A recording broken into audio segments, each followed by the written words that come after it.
Welcome to EPG Pathshala. I am Soumyajit Patro. I am an associate professor of sociology in SKB University Purulia of West Bengal. Today I will discuss globalization and anti-systemic social movements, recent debates. This module has three components. First, what is globalization? Second, I will discuss what is social movement, and then go to what do we mean by anti-systemic movement. You all know that globalization is a very recent phenomenon which started during 1990s. It is a process by which economic and social change is a process of economic and social change, and it can be understood as linking and interconnecting global, local economies, regional economies with the international global economy. It has increased the interactions, cultural interactions, economic interactions among the nations. Anthony Giddens, the famous British sociologist, has defined globalization as the intensification, you should note the term intensification, of worldwide social relations which link distant localities in such a way that local happenings, local phenomena are shaped and reshaped by the phenomenon which are happening miles away. Today, our local lives, we are living in villages, we are living in small towns, we are living in cities, but our social lives, our everyday lives are changed to a great extent by the happenings, by the phenomenon, by the processes which are happening miles far away in Europe, in America. So globalization has changed many things. Today we have got new technologies, new type of food items, which we didn't have in, I can say, recent past also. Now the second component, I will go to the second component. What is social movement? Social movement is a social form, very important social form, by which people raises their voices. People raises their voices against grievances. They show their concerns about rights, about their duties, about something which they want, and they start collective actions to change the situation. What is collective action? There are gheraos, road blockades. They can start processions, protest processions in the streets. They can come down to the streets. So, in a sense, social movements tries to change the social order. In a sense, social movement tries to change the existing situations, and so they can be called as revolutionary or transformative. One way to begin with this kind of anti-systemic movement is to start with the very term system. What do we mean by system? System is, in a very fundamental sense, is a set of things which work together as a part of a mechanism or an interconnecting network, a complex whole, and the parts are interrelated to each other of a system. Parts of a system are interrelated to each other in such a manner that if you bring change in one, it will affect another. According to Webster Dictionary, it can also be seen as a group of related parts that move or work together. Today we can often say that we can talk about social system, we can talk about social structure, there is a difference between structure and system. You know, a system is kind of dynamic mechanism. System has dynamic, it works, it functions. So, in a sense, anti-systemic movement, now I will come to the anti-systemic movement. It is a movement, protest against, it is a movement, protest against system, against the existing social order, against the government, against the state. So, anti-systemic activities or anti-systemic movement can be seen as those activities which challenge or critique system, the state. Immanuel Wallstein, famous for his world systems theory, you know all, and he coined the term anti-systemic movement in 1970s. According to Wallstein, to be systemic, to be anti-systemic rather, is to argue that neither liberty nor equality is possible under the existing system, that both are possible only in a transformed world. Which is transformed world? It is which we get after the movement.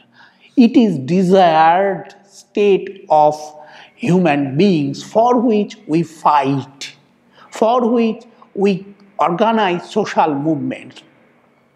There were numerous anti-systemic movements, movements against the existing social order, movements against the existing state, movement against the government policies we have witnessed throughout 20th century. In a significant way, the anti-systemic movements can also be located in the Marxian framework. You know, all Marxian people, all Marxists, they see capitalism as a very exploitative instrument.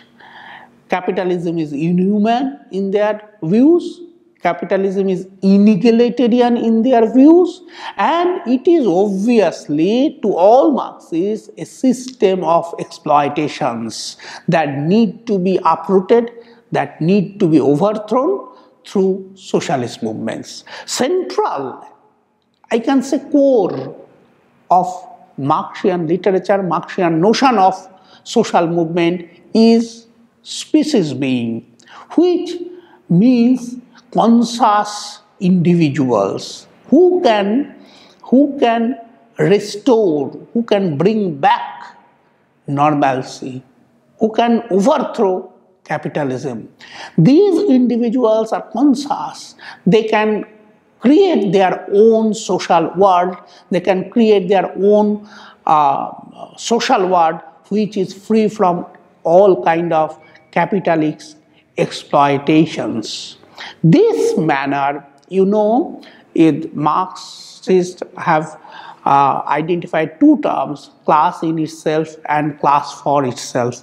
A class in itself is a group of people who are not conscious at all, and a class for itself who are conscious, who can overthrow the capitalist mode of production.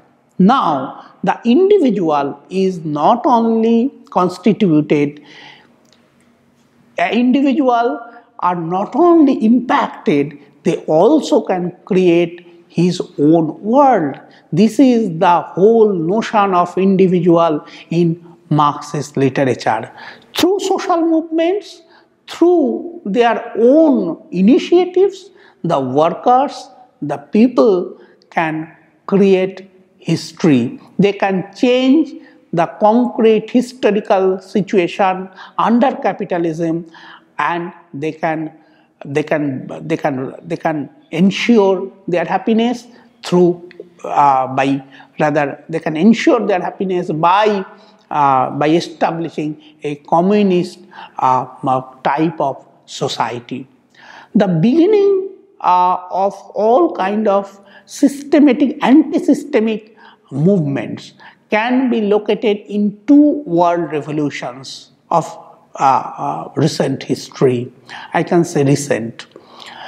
The first one is 1848, sometimes referred to as Spring of Nations, springtime of the people of the year of revolution. And the second one is 1968 movement.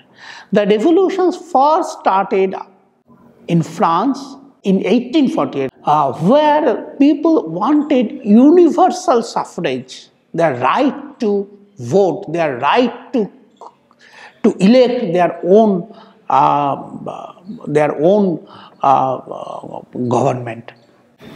Then anti-systemic movement first started, you should know, in 1848, and it started in France. Then it spread out. It started in France, but it spread out in Germany, in Australia, in Italy, and many other European countries, except Britain. There were, I'll go to the next revolution of 1968. There are at least two major epicenters of 1968 revolution. It is also a very important revolution. There are two major centers, which were, one of them was United States of America, another one was France. There are some sporadic movements in Italy, in Japan, in Mexico, in Czechoslovakia, in some parts of Paraguay. It is said Paraguay Spring.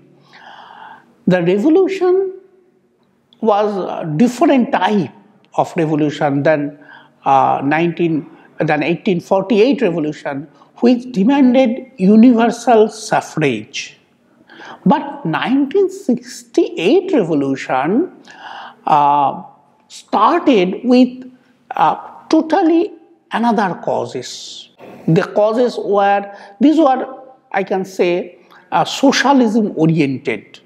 Marxist ideology lied behind this kind of movement, and social and workers, industrial workers, took part in large number in this revolution of 1968, which started in United States of America and France. Then it spread to Italy, Japan, Mexico, I said. Now, what were the key issues? The key issues involved in 1968 revolution was Vietnam War, supporting Vietnam War or resistance to Vietnam War. The Vietnam War took a very center stage in 1968 social movement, which started in America and France. And there are another issue, Black liberation movement issue, students' activism, and working class as a whole. They all demanded positive changes in the system. They wanted to overthrow the existing system, capitalist system. So I am saying that the 1968 movement was based on communist ideology, and social worker, industrial workers took part, hit the street in large numbers. Now I shall come to our country. What about the anti-systemic movement of our country? It is a bit different. In this country, at least the majority of anti-systemic movements, they want to capture the state and thus to transform the functioning of the state, to reformulate the major state policies in accordance to their own ideology and philosophy. I think you all can understand what do I mean.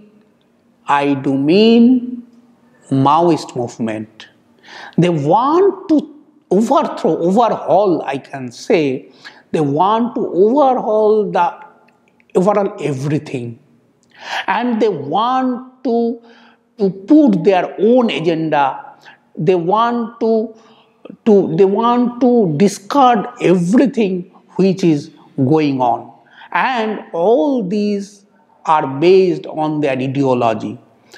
And I will say the second one is called total revolution. It happened in India, and the leader was famous Joy Prakash Narayan, who is known as JP Lok Nayak. He called a massive gathering in 1974-75, and on 5th June 1975, he started this movement from historic Gandhi Maidan of Patna. What was the aim? The aim was total revolution. You can understand that this kind of movement, whether it is Maoist movement or it is the total revolution by Jai Prakash Narayan, they all wanted to overhaul, they all wanted to change the existing social system. Why? Because they believe only their own ideology. You know, both these two have some kind of orientation towards Marxism. I'll go back to another strand of Marxist theory which is very much anti-systemic. Have you heard the name of critical theorists? They are a group of people who are known as critical theorists. It started in France. Do you know the name? It is Frankfurt School. A group of social thinkers, I will call social thinkers. There are philosophers, there are political scientists. They founded one institute in Frankfurt, and the name of this institute is Institute of Social Research. In 1922-23, these critical theorists, they all are Marxist, but they found that the source of exploitation in a capitalist system is not simply economy. What all other Marx anti-systemic movements thought. They wanted that you can read the Maoist literatures and you will find that these Maoists believe that economy is the root cause of all exploitations. Critical theorists, they have made a corrective to these kind of traditional Marxist theories which give overemphasis on economic exploitation. And they say that not simply economic exploitation under a capitalist mode of production, under a capitalist system of production, there are culture. People are exploited through culture, through mass media, through popular cultures. This kind of change in traditional Marxist theories gave a boost to many in the world to start anti-systemic movement from a different angle. Although I am saying that all these people are Marxists, but they themselves have criticized Marxism for being over skeptical about economy.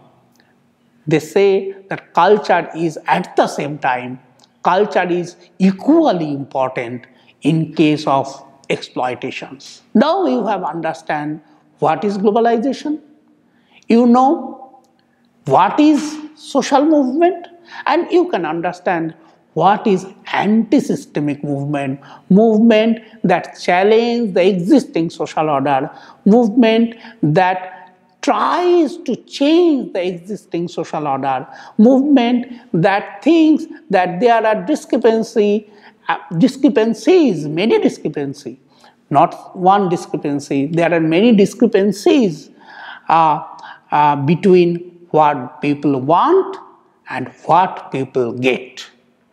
Now you can understand what is globalization, what is social movement, and what is anti-systemic movement, movement that wants to change the existing system, movement that wants to destroy, it is a bit violent, destroy the existing social order.